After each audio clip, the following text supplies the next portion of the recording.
Hello, everybody. Welcome to the Dakman Productions YouTube channel. Doing something a little different today. I'm doing a live podcast because I have a ton of stuff to do at home. So rather than shoot a video and then edit and then download it and all that fun stuff, I really don't have time for that today. So this will be Dakman podcast number 10, live and uncut. And usually, with most of my videos, I can pretty much get through them without doing too much editing anyway.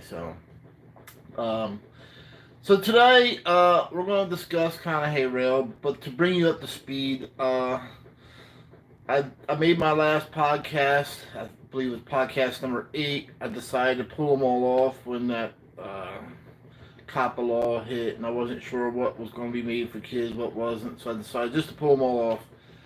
And then after, now we're 6 months into this after the copper law passed. So I have a better understanding of it. So I put all those past podcasts back up on YouTube, all 8 of those. And then I made another one, number 9, which I brought everybody up to speed as to what's going on with Dakman Productions and what was happening and what my future plans were. But I never got to touch base on Conahey Rail. So we're going to do that today, and we're also going to take a look at the layout as well. I'm also going to touch on some of the questions, most common questions I get about Conahey Rail as well. So I'm going to hopefully successfully maybe swap this around. Okay, so there we go. That's my MPC layout, by the way. So we have Conahey Rail, and as I last left off with you guys, I was up in air about getting a modern train. I wasn't sure if I wanted to go BNSF, Union Pacific, Norfolk Southern, CSX.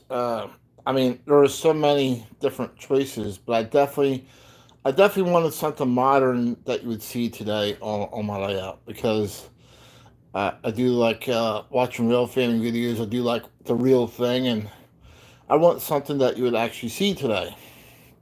So I got invited to a hobby shop uh, to do some photo shoots and stuff called Train Pops, and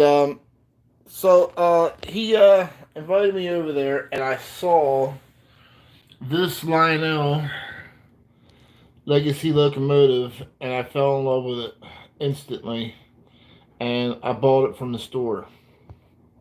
So this pretty much made my direction as far as what I wanted to do. So I bought this CSX locomotive, and I started buying other pieces to go along with it. All stuff that you would actually see on a real railroad, and a little pan around. Um, so we'll come over here so you guys can see. So those two TTX high cube box cars, for those who are wondering, they're made by Atlas O. They're pretty nice pieces, and everything on this modern train that I built or put together actually features not only something that you would see today, but they actually feature the proper reflective taping, which is what you would see on any railroad after 2015. So not only am I making sure that I'm buying railroad names that you would actually see, but making sure that there's reflective tape on them, just like the real thing. And so this is pretty much what I built or put together. Actually, not built, but these are the pieces that I bought. And so this is my modern CSX train that I decided to go ahead and put together on Conahey Rail. And I do have a video of this running as well. I think I made one or two videos. I might put up another one. Um, Those are Lionel, by the way. They're pretty nice. They're 66-foot no gondola cars, and those are really nice. And here we have these corn product tank cars. They're made by Atlas. That's something you would really see in those pro cars. Everything you see on this in this video is something you would really see on a railroad today. And as you can see, I put some CSX stuff in there. Those bulkhead flats are made by Atlas. The only thing you could probably complain about, this is a Cryotrans refrigerator car. Although it does have the proper reflective taping, they don't use mechanical refrigerator cars. They haven't for like the last 10 years. But it's one of them things where, it's got the modern scheme on an older piece of railroad, on an old model.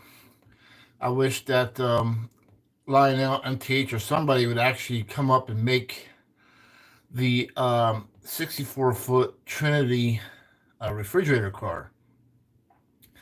And then you get the people who, argue with me and say MTH made these modern reefer cars. They did not.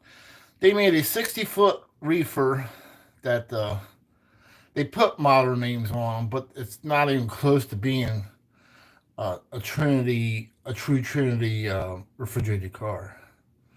So maybe perhaps one day somebody make them, and I'm sure it'll be expensive, but I'm willing to buy a couple. Especially if they make them in Cryotrans and BNSF and other road names as well. So, just wanted to touch base on that. I haven't added much out here to Conahey Rail. I've been pretty busy with life and other things. But I did get, I'll show you guys, which is down here. I picked up I just love this thing. I picked up this Lionel Norfolk Southern Congo Heritage unit about 3 weeks ago. And I had not made a video of this yet. Sort of like saving that for a surprise. Sorry about that. Sort of saving it as a surprise. I wasn't planning on buying anything Norfolk Southern until this piece came up, and I just couldn't resist it and had to have it. So what my plans is for this locomotive is I'm currently, I've been wanting to put together a unit tank train. And I was going to head it with my CSX locomotive, but when I seen this, I'm like, this would be perfect to head up my unit tank train. I have my eye on one other Norfolk Southern Lionel locomotive, but I won't spoil the surprise and tell you what that is. But currently, I am putting together basically a unit tank train, which is what you would really see today. There are, quite a few unit tank trains that haul either crude oil or methanol, or mine's going to be like, I was thinking about crude oil and I was thinking about methanol or ethanol, but I think I'm going to just run a mix of different things on board, so the train is not too boring, because you have all the same colored black car or tank car can probably get boring fast. So to keep, at least for me, to keep myself interested, I decided to run a mix of commodities, but they will all feature tank cars, but some might have ethanol, some might be gas, some might be, whatever, crude oil. So there'll be a mix of different things on there. So that's what I plan on doing there on Conahey Rail. So that brings us up to date. Like I said, you guys can check out my YouTube channel. There will be a playlist just for Conahey Rail, and you'll see that CSX running. I have not made one of the Lionel Conroe Heritage unit yet because I'm still waiting to grab a couple more tank cars, um, so I can run a half decent sized train. It's expensive to buy these things. Especially if you're buying modern day scale detailed rolling stock. I probably don't have to tell you guys that, but like the Lionel 3 pack of the 30,000 gallon tank cars are pretty expensive. And, so I'll buy a pack of three, hold off a couple months, save, and buy another pack of three. And that's just how you have to work it. Sometimes it takes a year or a year and a half to build a train, at least for me. I can't run right out and buy all that stuff at one time. So that's how I do it. I'll buy it, save it aside. I think it took me a year to make up my high cube 86 foot high cube boxcar train. The auto parts train. It took me a year to build that or put it together. So it gets expensive. All right. So let's move on to some of the most common questions that I get for Conahey Rail. I seem to get a lot of the questions about the track. What track am I using? Conahey Rail has all Gargraves Phantom track. Here's a close up of it. The center rail is black, which is what I like about it. Wood ties, and um, I did start out with plastic track. I think there might be some left over back from the day, but I did start out with here it is, doing a siding now. But I did have some left over when I from because I started in 2015 with the plastic Gargraves track, and then went to wood tie track. But I saved the plastic track for the sidings and stuff, and then run the wood uh, on the main line. And a lot of people ask, is the Gargraves track hollow or solid? The Gargraves track is a hollow rail. It's not solid like Atlas O. And then, of course, people ask, what's the better track, Atlas O or Gargraves? And in my opinion, the Atlas O is definitely the better track because Atlas O is a solid rail instead of hollow, and it's uh, made from a different material. It's not made from nickel silver like Atlas O. So Atlas O, you could literally put that stuff outside. And I know somebody who's done this has an outside O gauge layout using Atlas O track. And all he does is he just scuffs it, and then that's it. And he runs the train. They had that layout for 10 years. Where this rail would not do so well outside. Um, Actually, if you're using Gargraves track, especially in the basement like I'm doing, you should be using, and I'll show you guys. Guys should be using a dehumidifier. So, and I'll show you what I have here. So, in a lot of my videos, this might peek in, but if you're running in the basement, this is a must-have to keep the humidity down out of the basement. You gotta have this. If not, you'll end up with rusted rails and stuff like that, and possibly even rust on the wheels, or if you have any post-war stuff, rust on the frames or on the chassis and stuff like that.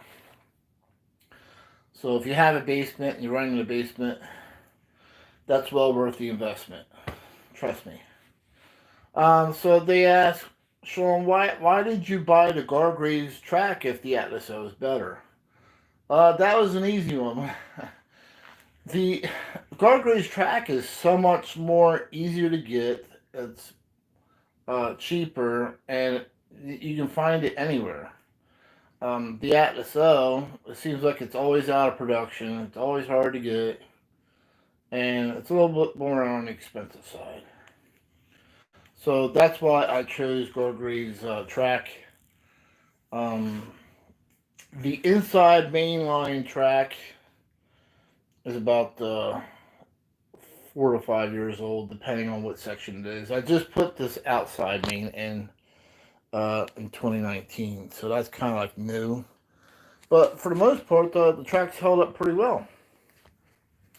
And I guess people were asking questions because they were wondering if the heavy steam locomotives like the Big Boy and the Challenger would hold up, if the guardrails track would hold up to those locomotives since they are heavier.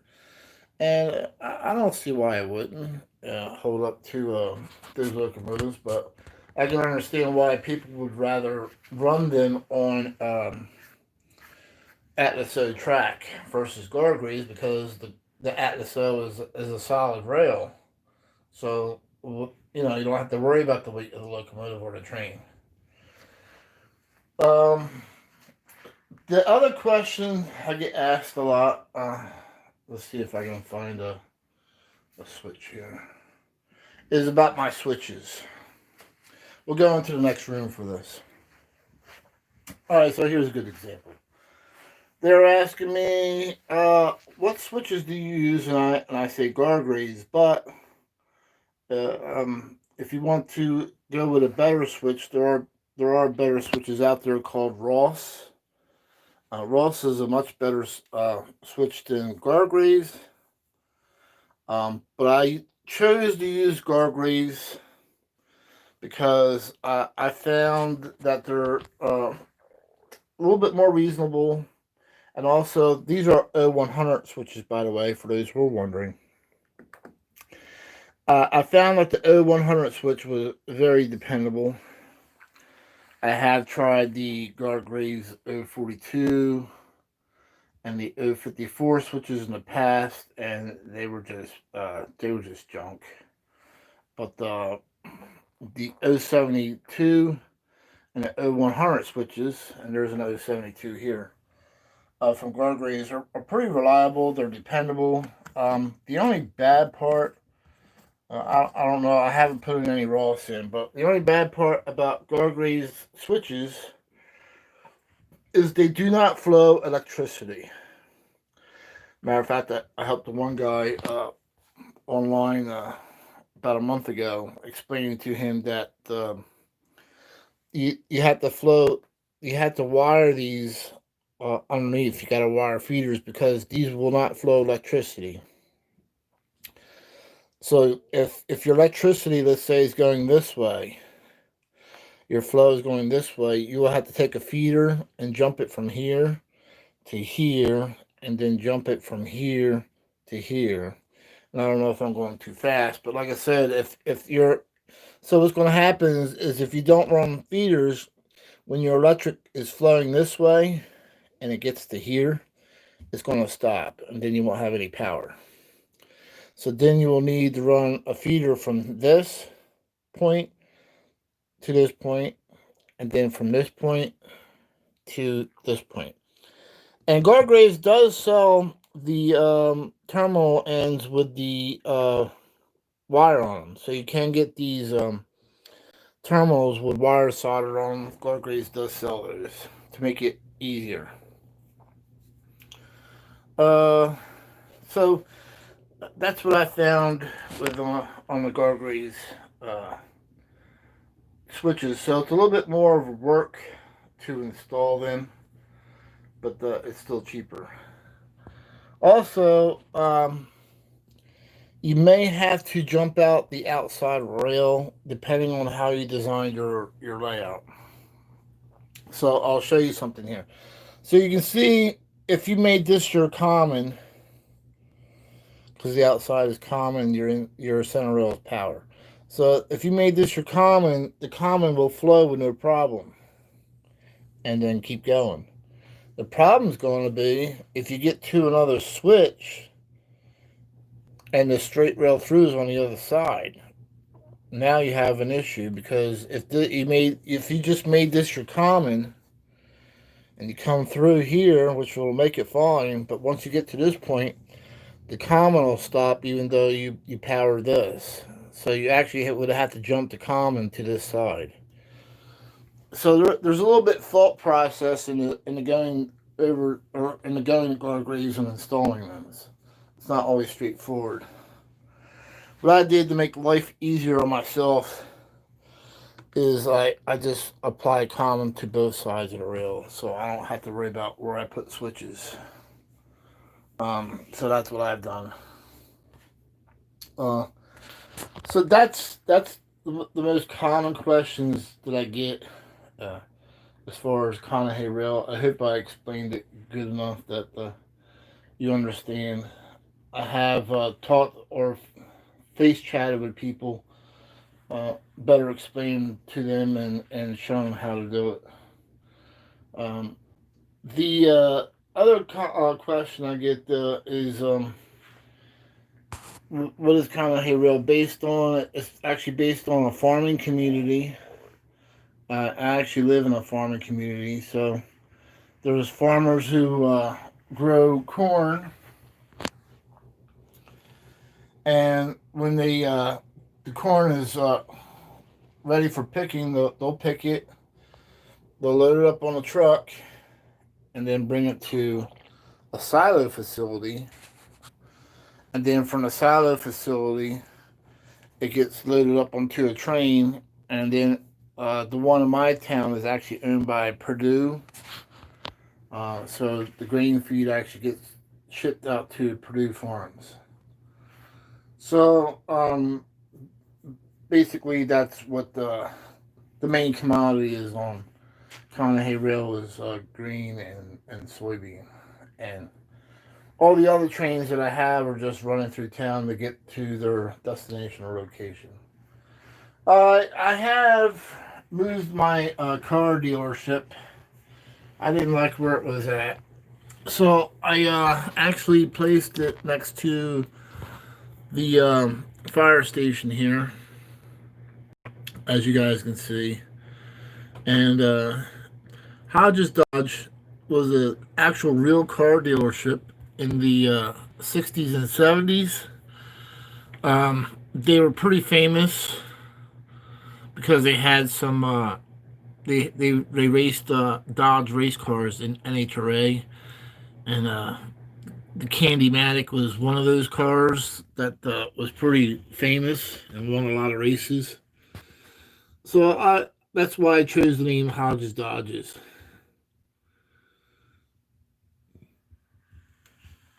And that was made using a Atlas Wheelers dealer kit.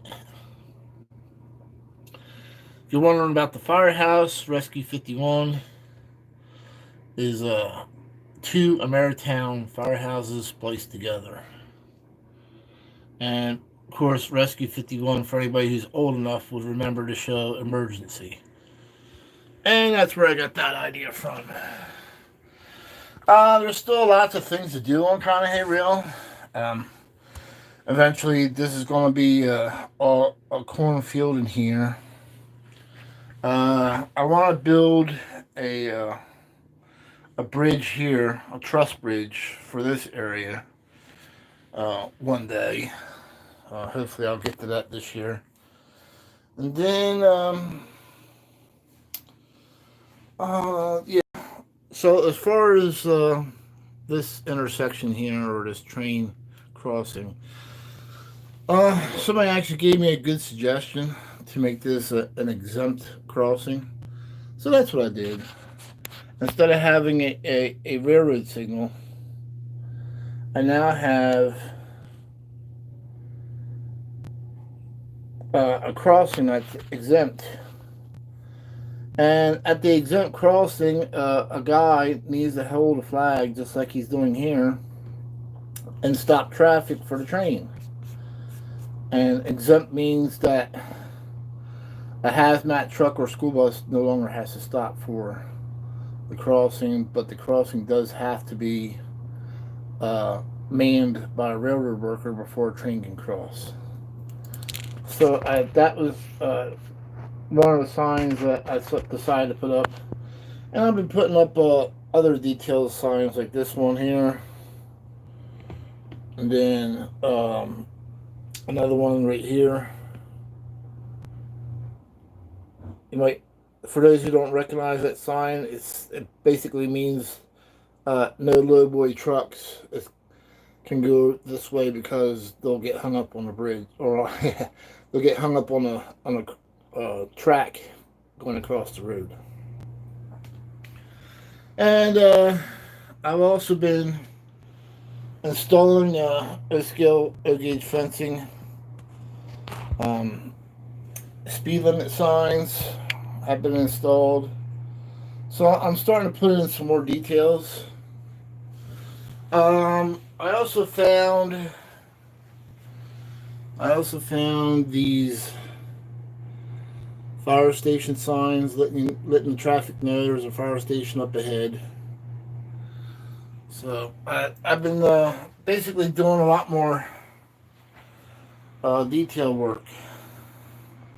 I bought some trees and decided to install them as well throughout the layout. Back out here, I still have this crossing to finish. I want to make this crossing prototypical, so I'll need two sets of crossings for a total of 4 signals, like a 2-track roadway would really have. So I still got to do that. So there's still things that need to be done. Those are my plans right now.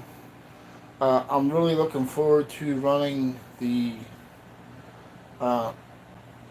unit tank train soon. That video should be coming within the next couple weeks. I should have enough tank cars to make a good video of it, and we'll go from there. For those who are wondering, this part of the section, the houses are all Line L. This is a Line L piece, the UPS store.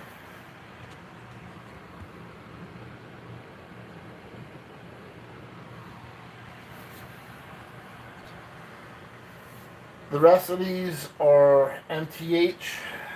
This is all MTH structures.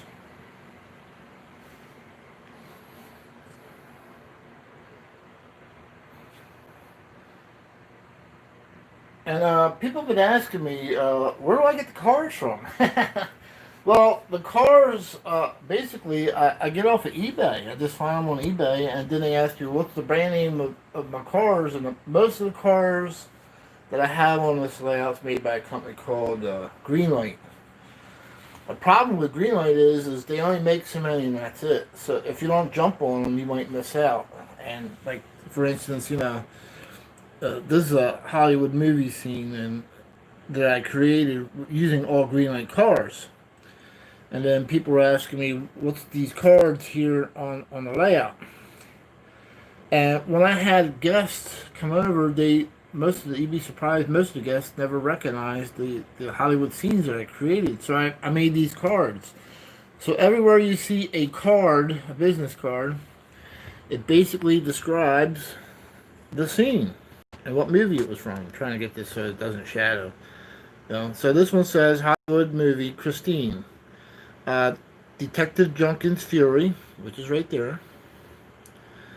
You have Christine, the car itself, the 58 Fury. And then you have Dennis Gilder's 1968 Charger right there. And the movie was made in 1983.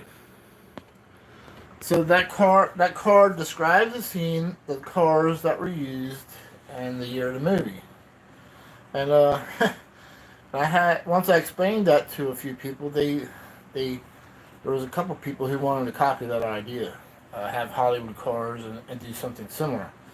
I'll do one more, and here we go. How many of you guys recognize this bus? It is from the movie Speed with Sandra Bullock. So 2525 was the number on the bus, and it's from the Hollywood movie Speed for 1994.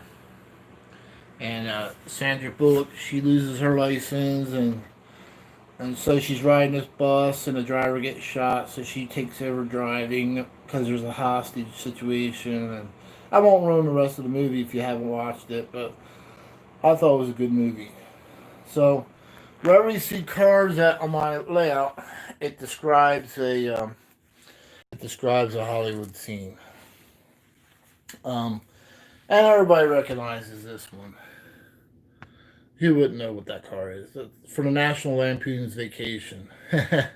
So, um, if you hate it now, wait until you drive it. That was my favorite line from that movie. The Family Queen Truckster. If you hate it now, wait until you drive it. So, it, that was one of my favorite lines from that movie. But anyway, so there you go. I just want to show you guys around and go over a couple of the most common questions I get asked. Um, I'll do a couple more questions and I'll let you guys go because I gotta get busy here soon. So, people ask, how big is your layout? Okay, from here, that corner to that wall, width-wise, it's 12 foot. 12 foot wide. From this corner, and it runs all the way through the tunnels, and it runs all the way through this room, and as you guys seen from my videos, it runs into the next area. So it's